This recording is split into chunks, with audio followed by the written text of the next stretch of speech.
안녕하십니까, 이진우입니다.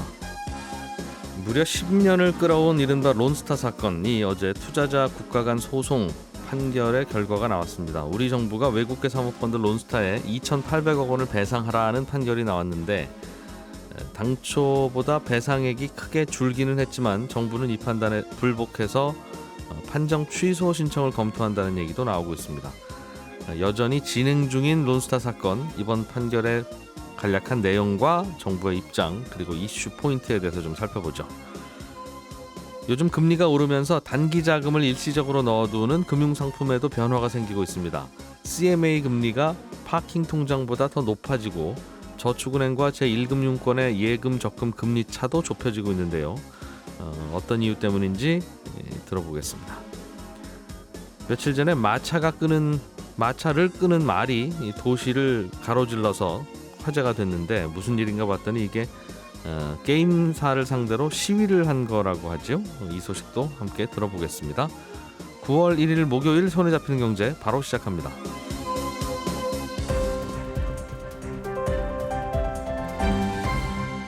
이진우의 손에 잡히는 경제. 경제 뉴스를 깔끔하게 정리해드리는 시간, 김현우 소장, 남국민 큐레이터, 그리고 오늘은 안승찬 기자까지 나오셨습니다. 어서 오세요. 네, 안녕하세요. 오늘은 금리 이야기를 먼저 좀 들어볼까요? 네. 김현우 소장님. 네. 금리가 오르면서 단기간 돈을 넣어둘 목적으로 가입하는, 네. 언제든지 찾을 수 있고 이자를 좀 주기는 주는, 네. 월급 통장보다는 당연히 많이 주는 네. 그런 상품들에도 좀 변화가 있다면서요? 갑자기 변화가 생겼습니다. 그래서 9월 1일도 맞았고 해서 새 소식으로 들고 왔는데요. 예. 일단 우리가 그런 돈들, 지금 말씀해주신 그런 비상금이나 이런 돈들 넣어놓기에는 이제 크게 두 가지 있죠. 은행의 파킹 통장, 증권사의 CMA. 지난달 7월, 지지난달이네요 벌써. 7월 금리가 오르기 전까지는 파킹 통장이 좋았습니다. 그런데 결론부터 말씀드리면 지금은 CMA에 넣어두셔라. 파킹 통장 금리가 2%에서 한 2.1% 정도 나오거든요. 예. 그런데 7월 이제 금리 인상한 이후부터는 2%대 초반대를 넘어서더니 8월에 한번 인상했을 때는 2% 중반으로 CMA 금리가 파킹 통장보다는 훨씬 높아졌습니다. 한국은행이 기준금리를 올림에 따라서 네, 열심히 같이 따라 올라가는 건 CMA. 그렇습니다. 그런데 은행들이 그냥 여기다 넣어놓으시면 월급 통장보다는 훨씬 높은 이자 드립니다 라고 하는 파킹 통장은 못 따라오고 있다는 거예요? 금리가? 네, 파킹 통장은 한 2%에서 2.1% 그대로 머물고 있습니다. 그렇군요. 금리가 어느 정도입니까? CMA 금리 같은 경우는 CMA는 유형이 4가지가 있는데요. 그중에서 이제 금리를 확정적으로 받을 수 있는 게 RP형하고 발행어음형이 있습니다. 예. RP형 금리가 증권사마다 차이가 있기는 하지만 한 2%에서 2.5% 정도. 예. 그래서 내가 쓰는 CMA가 한 2.3, 2.4 나온다. 그러면 잘 가입하신 겁니다. 그 정도면 파킹 통장보다 나쁘지 않고요. 예. 발행어음형 CMA 같은 경우에는 이걸 취급하는 증권사가 4곳밖에는 없는데 모두 공통적으로 동일하게 2.55%입니다. 더 높네요. 예, 발행어음형 CMA가, 이 발행어음이라는 게 증권사에서 그냥 돈이 필요할 때 네. 어음 발행하는 것이다. 거기에 투자하는 거라고 편하게 생각하시면 되거든요. 증권사한테 직접 돈 빌려주는 거다. 예, 그런 느낌입니다. RP형은 증권사가 무슨 단기 채권 같은 거 투자해서 그렇죠. 이익 내면 돌려주는 거고. 네, 복잡하게 얘기하면 채권 담보로 해가지고 돈을 빌려주는 건데 어쨌든 안정성은 두 개 다 동일한 안정성이라고 보시면 되거든요. 그러면 발행어음형 CMA를 기왕이면 가입하는 게 좋겠네요. 네, 그런데 이제 위험을 굳이 따져보자면 발행어음형은 오로지 증권사의 신용으로만 발행이 됩니다. 물론 이제 4곳밖에 없는 이유가 자본금이 4조 원 이상 되는 자기 자본이 4조 원 이상 되는 증권사만 이 발행어음이라는 걸 취급할 수 있거든요. 네 곳이 어디입니까? 네 곳이 지금 KB하고 예. NH하고 미래에셋증권, 한국투자증권. 아하. 여기서만 발행을 할 수가 있어가지고 예. 여기서만 가입을 할 수가 있는 건데 그 이유가 사실은 굉장히 탄탄한 증권사만 발행을 할 수 있도록 만들어 놓은 거라서. 사실상 증권사가 예금 받는 거군요. 네, 그렇습니다. 그래서 증권사가 문을 닫지 않는 이상은 안전한 건데 나는 혹시 몰라. 어떻게 될지는 불안해. 증권사가 뒤에서 무슨 일을 하고 있는지 나는 진짜 불안해요. 요즘. 그렇죠. 이게 사실 예금은 은행의 예금은 예금자 보호가 되지만 이런 건 전혀 그런 게 없으니까요. 예. 그래서 그런 것까지 불안하다 그러면 RP형으로 가입하시면 RP형 같은 경우에는 채권을 담보로 맡겨놓고 이게 예탁결제원에 채권이 들어가 있는 거니까 증권사가 망해도 그 증권사가 산 채권은 그대로 있는데 그렇습니다. 발행어음형은 그냥 증권사한테 돈 빌려주는 거니까 망하면 떼인다. 맞습니다. 그 차이가 있지만 발행 어음형이 약간 금리가 높다. 네, 높습니다. 그리고 이제 CMA 금리는 이렇게 기준금리 올라가면 바로 반영이 되기 때문에 네. 앞으로 또 금리 인상도 예상되어 있잖아요. 그럼 그렇게 되면은 더 올라갈 거라서 반면 이제 파킹 통장 금리는 1년 만기 정기예금 금리를 넘기가 어렵습니다. 이 성격 자체가 예. 고객을 모집하기 위해서 태어난 상품이라서 그거 이상 넘어가게 되면 역마진율도 있고 그리고 한도도 그래서 제한을 두기도 하고요. 그래서 당분간은 금리가 이렇게 올라가게 되면 CMA가 훨씬 더 유리하실 것이다. 그래서 그쪽으로 돈을 옮겨두시는 게 좋습니다라고 말씀드리는 겁니다. 그렇군요. 은행권이 한동안에는 금리를 열심히 따라 올리다가 네. 이제 그냥 예금 그만 받아도 되겠다라는 생각을 하기 시작했나 봐요. 사실은 뭐 예금을 그만 받아도 될 정도의 수준인지는 확인을 좀 해봐야 되는데요. 네. 예금을 무리하게 받으려고 했던 거, 금리를 예. 올렸던 거는 이제 규제가 다시 강화됐기 때문입니다. 그러니까 코로나 때문에 네. 시중에 대출 좀 해줘라라고 해가지고 여러 가지 규제를 풀어놨었거든요. 그것들 다시 맞춰야 되니까. 네, 그걸 다시 조이다 보니까 각종 예금들을 더 받아야 되는 끌어들여야. 은행들이 있어서 1금융권 금리가 지금 거의 2금융권하고 거의 비슷하게 맞춰져 있거든요. 그러니까 요즘 굳이 저축은행 안 가도 된다는 얘기를 많이 하시더군요. 맞습니다. 예. 굳이 이름 없는 저축은행보다 이름 있는 1금융권 은행들이 금리를 굉장히 많이 주고 있어서 하지만 이게 오래 갈 것 같지는 않고요. 그 예. 규제를 맞추게 되면 또 다시 차이가 벌어질 것 같아서 예금 가입하시려는 분들은 굳이 2금융권 찾지 말고 예. 1금융권 예금이나 적금 정도 가입하시면 적금은 한 3% 초중반에서 3% 후반? 요즘 예, 그렇습니다. 예. 1년 만기 정기 예금도 3% 초반에서 3% 후반 나오거든요. 그래서 이쪽으로 가입을 하시면 뭐 크게 손해는 없을 것입니다. 저축은행도 그거보다 약간 높은 정도다. 한 0.2에서 0.3%포인트 차이 나니까요. 그거라도 나는 더 받을래 하시면은 자칫하면 차비가 안 나오는. 네. 그래서 요즘엔 모바일로 하는 게 제일 금리 많이 줍니다. 모바일로 통장 개설도 할 수 있어요? 예, 그렇게 안 해야 가도 안 가야 그만큼 줘요. 가게 되면은 그 우대금리 적용을 못 받고 안 가고 가입을 하셔야지만 되고. 재밌더군요. 맞아요. 저도 창구에 가서 뭐 하나 만들려고 하니까 예, 모바일로 비대면으로 해야 된다고. 그게 훨씬 예. 그래서 기왕 온 김에 그냥 대면으로 합시다. 안 왔으면 몰라도 했더니 그거 안 된다고 절대. 네. 집에 가서 하셔야 된다고. 정리하면 제일 높은 게 요즘에는 CMA. 그 다음에는 그 돈을 잠깐 넣어놓기에는 뭐 CMA 그다음에 파킹 통장. 이 정도다. 예, 예금 적금은 굳이 2금융권 찾아가지 않으셔도 요즘엔 1금융권 충분히 높은 금리 받을 수 있다. 이 정도입니다. 알겠습니다. 가끔씩 이렇게 금리 정리해 주시니까 굳이 손품 발품 안 팔아도 네. 요즘 금리 기상도를 잘 들을 수 있어서 재밌네요. 네, 큰 변화 있으면 알려드리겠습니다. 예. 남국민 기자님, 카카오 게임즈가 운영하는 모바일 게임 사용자들이 게임사를 상대로 뭔가 불만이 있었나 보네요. 예, 맞습니다. 그 며칠 전에 기사로 많이 보셨을 것 같은데요. 예. 그 판교에 있는 카카오 게임즈 본사 주변에 마차가 등장해서 도로를 달렸습니다. 이 그림이 굉장히 특이하다 보니까 SNS에서 아주 화제가 됐는데 이 시위를 주도한 게 그 카카오 게임즈가 운영하는 우마무스메라는 게임의 이용자들입니다. 그러니까 6월에 출시된 이 게임은 게임 매출 순위 뭐 1위에도 오르고 네. 대박 게임입니다, 속칭. 그리고 이제 먼저 공개된 일본에서도 인기를 끌고 있고 지금 대만에서도 서비스를 하고 있는 카카오 게임즈의 효자 게임인 거죠. 예. 그런데 왜 시위를 했어요? 사용자들이? 그동안 누적된 게이머들의 불만이 폭발을 한 건데요. 이 마차에 걸린 현수막을 보면은 일본과 차별 대우를 했다. 이런 게 어딨냐 이런 불만이 담긴 내용이 있습니다. 이게 무슨 얘기냐면 이 게임에서 아주 중요한 이벤트가 있었는데 예. 이걸 일본에서는 이벤트하기 3주 전에 미리 공지를 했는데 한국에서는 3일 전에 공지를 한 거예요. 무슨 이벤트였는데요? 그러니까 이게 사실 게임하는 분들만 잘 이해가 되는 그런 이벤트던데 예. 중요한 이벤트여서 미리 준비도 하고 뭐 대비도 하고 이럴 필요가 있는 건데 쉽게 말하면 시험을 보는데 일본에서 3주 전에 알려줬는데 우리는 3일 전에 알려주면 어떡하냐. 그거 알려주는 게 어렵냐고 할 수 있는 거죠. 그런 불만이 있군요. 네, 그래서 예. 화가 난 거고 이것뿐만이 아니라 뭐 어떤 아이템을 지급을 했는데 그게 일본 서버에 있는 아이템이 더 좋은 걸 지급했다든지 네. 이런 식으로 우리가 차별받았다는 서러움이 있었던 거고 그 외에도 뭐 번역이 매끄럽지 않다거나 뭐 이런 여러 가지 불만이 있어가지고 항의하는 김에 같이 하는 항의도 있고. 그렇습니다. 회사 입장에서는 저희가 잘못했습니다라는 쪽입니까? 아니면 여러분이 좀 오해를 하고 있습니다라는 쪽입니까? 게임사와 지금 게이머 입장이 다르긴 한데 예. 이 마차 시위를 한다고 경고를 하니까 게임사에서 24일 날 이미 예. 저희가 죄송하다 한번 사과문을 올렸어요. 근데 게이머들이 이제 화가 나는 거는 이거 뭐 그런 후속 대책이 없지 않냐. 죄송만 하면 다냐? 예, 그런 거죠. 쉽게 말하면은.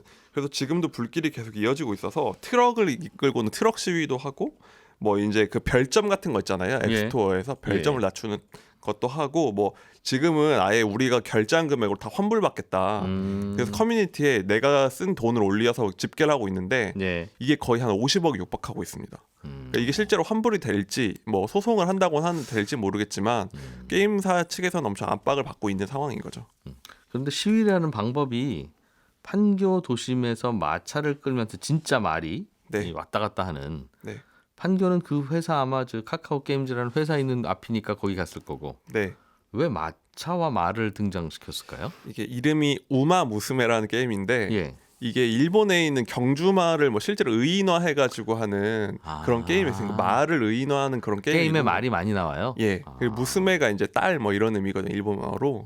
그러다 보니까 말 관련해가지고 이제 마차 그걸 가져온 겁니다. 그래서 이런 거 보면은 게이머들의 특성이 드러난 시위였다고 볼 수 있을 것 같아요. 알겠습니다. 게임 캐릭터를 희화화해서 예. 그리고 여론의 주목도 확 끌게 된 거죠. 그래서 게이머들이 굉장히 조직화되면서 이런 시위도 굉장히 여론전을 잘하는 방향으로 가고 있는 것 같습니다.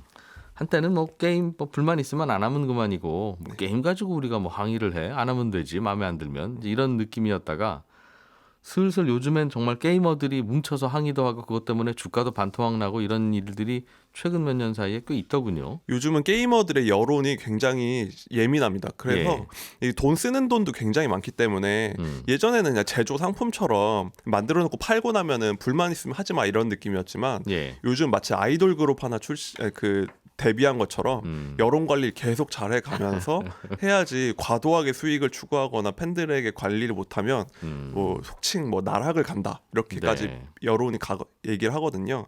그렇기 때문에 게임사들도 이걸 굉장히 신경 쓰고 있습니다.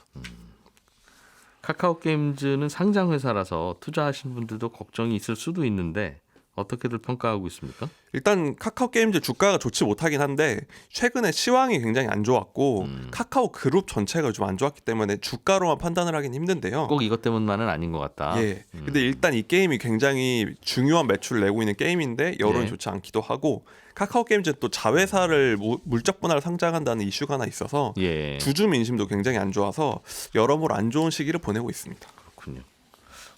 여기 나온 캐릭터도 우마무스메? 보니까 여성 캐릭터들이 귀는 진짜 말처럼 생겨서 막 뛰어다니고 그런 예, 거죠. 맞습니다. 네. 그걸 희망 말을 의인화한. 네. 이웃나라하고 차별하면 또 안 되지. 기분 안 좋지. 안 좋게. 알겠습니다.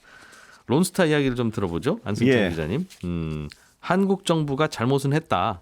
2,800억 원 배상해라. 네. 그런데 론스타는 처음에는 뭐 수조 원 배상 받아야 된다고 주장. 6조 원 정도 청구했죠. 한 거니까 뭐 선방했다고 볼 수도 있고 그래도 뭐 잘못했다는 뜻이니까 기분이 좀 안 좋기도 하고. 그렇습니다. 어떤 내용이었는지 좀 설명해 주세요. 야, 이게 좀 사실은 복잡하고 사연이 많아서 좀 예. 그렇긴 한데 최대한 하여튼 간단하게 설명드릴게요. 론스타라는 회사가 이제 미국의 사모펀드잖아요. 예. 우리나라 외환은행을 인수한 게 2003년이었습니다. 예. 그래서 인수했다가 결국 하나금융지주에 지금 팔았는데 2003년에 인수했던 금액이 1조 3천억 원이고 하나금융지주에 2012년에 판 금액이 3조 9천억 원, 한 4조 예. 원쯤에 팔았거든요. 예. 그래서 뭐 생각해 보면 한 2조 6천억 원쯤 남겼고 네. 매년 한 수천억 원씩 배당도 받았으니까 뭐 당시에는 먹튀 아니냐는 얘기가 나올 정도로 꽤 괜찮은 꽤 투자였군요. 괜찮은 뭐 장사를 했다는 평가를 받았는데 예. 론스타가 당시 한국을 떠나자마자 그해 말에 한국 정부를 상대로 해서 투자자 국가 간 분쟁 해결, 그 ISDS라고 부르는 소송을 제기합니다. 이게 이제 자기들이 한국 정부가 외국인인 자기들을 차별했다. 예. 그러니까 한 6조 원 정도를 물어내라 하는 그 국제 소송을 제기한 건데요. 네. 론스타의 주장은 두 가지입니다. 하나는 원래는 자기들이 더 한 6조 원쯤 HSBC에 팔 수 있는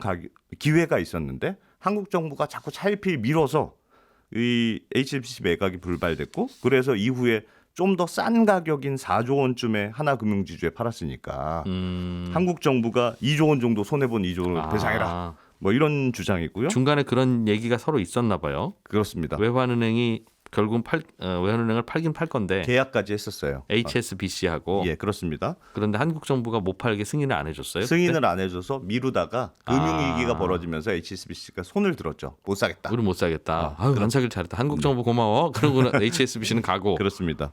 론스타는 화가 난 상태에서 헐값에라도 하나 금융주주에 금융주주에게 팔았는데 팔았군요. 그것 예. 때문에 금액을 낮게 해서 팔았다는 주장이고 또 하나는 외환은행 론스타가 외환은행 팔고 또 그것뿐 아니라 이런저런 빌딩들 샀다가 팔아서 이익을 많이 남겼거든요. 우리나라에서 우리나라 국세청이 이 론스타에 대해서 양도차익 세금을 매겼습니다. 네. 이것저것 다 합치면 한 8,500억 원 정도를 매겼는데 네. 론스타는 한국 정부에서 매긴 세금이 부당하다.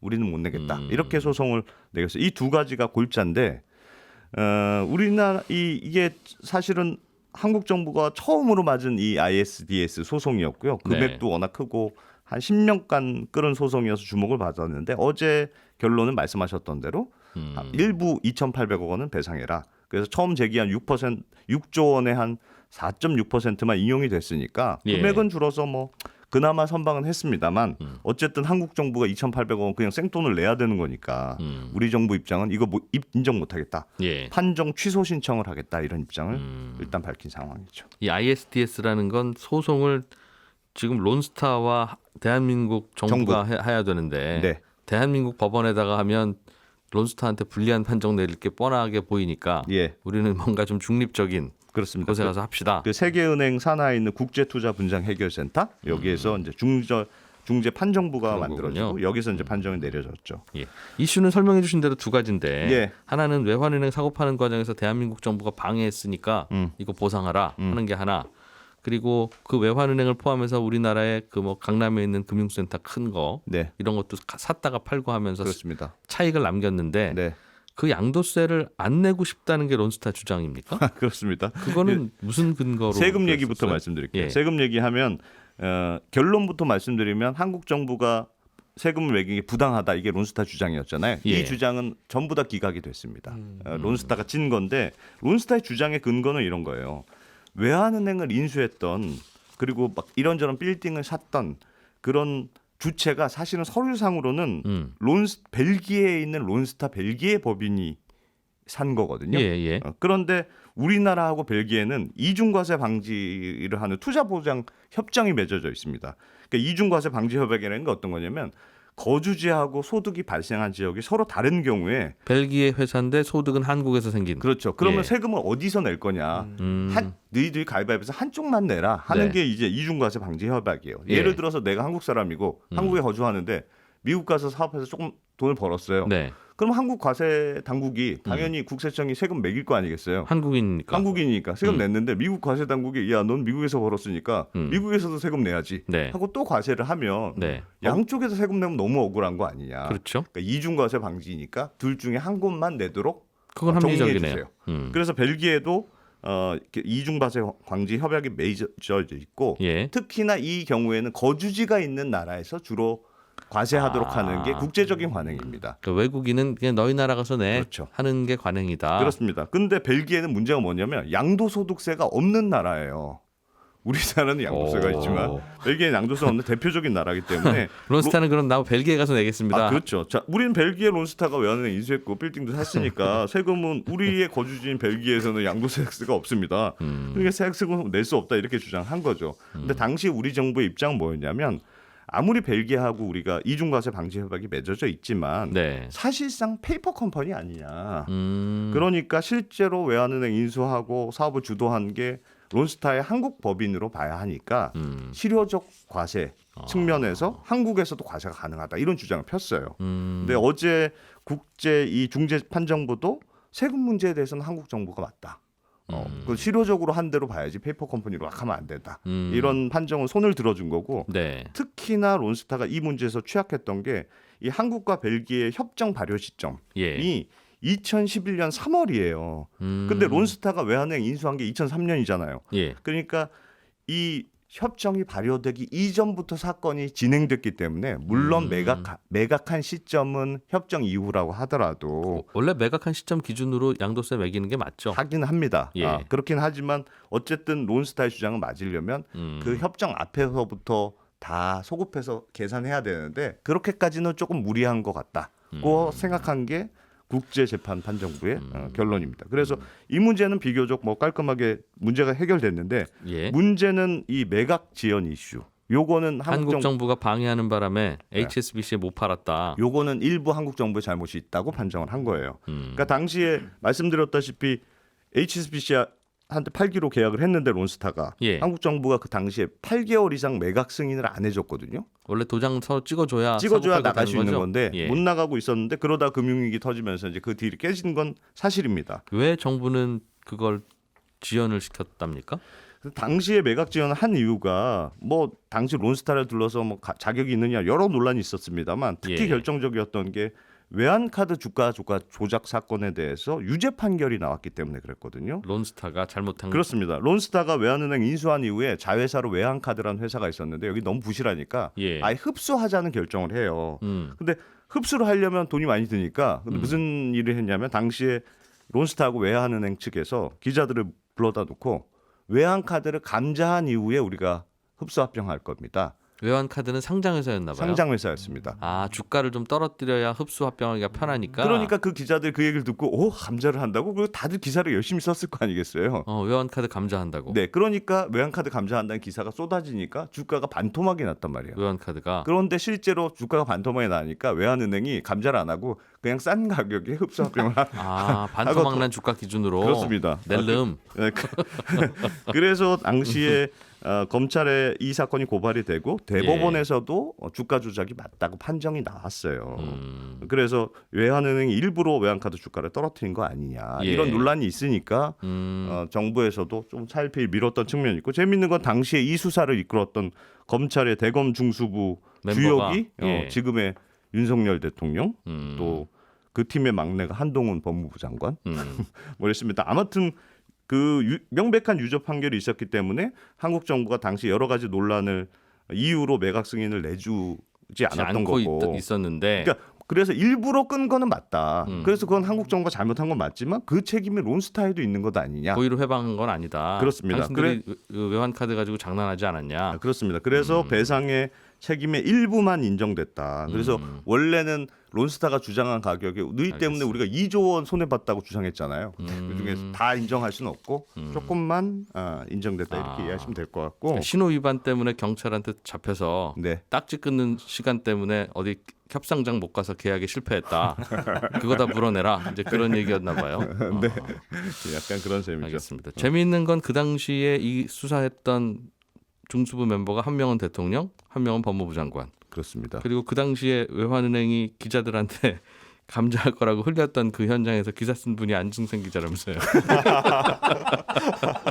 제가 사실 이거 굉장히 자세하게 얘기할 수 있는데 뭐 하여튼 제가 그래서 검찰 조사도 받고 그랬습니다.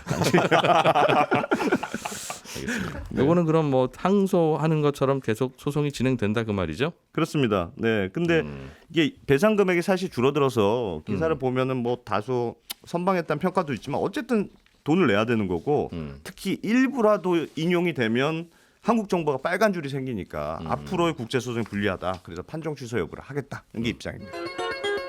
예, 손에 잡히는 경제는 여기서 마무리하고요. 11시 5분에 손에 잡히는 경제 플러스에서 다시 인사드리겠습니다. 이진우였습니다. 고맙습니다.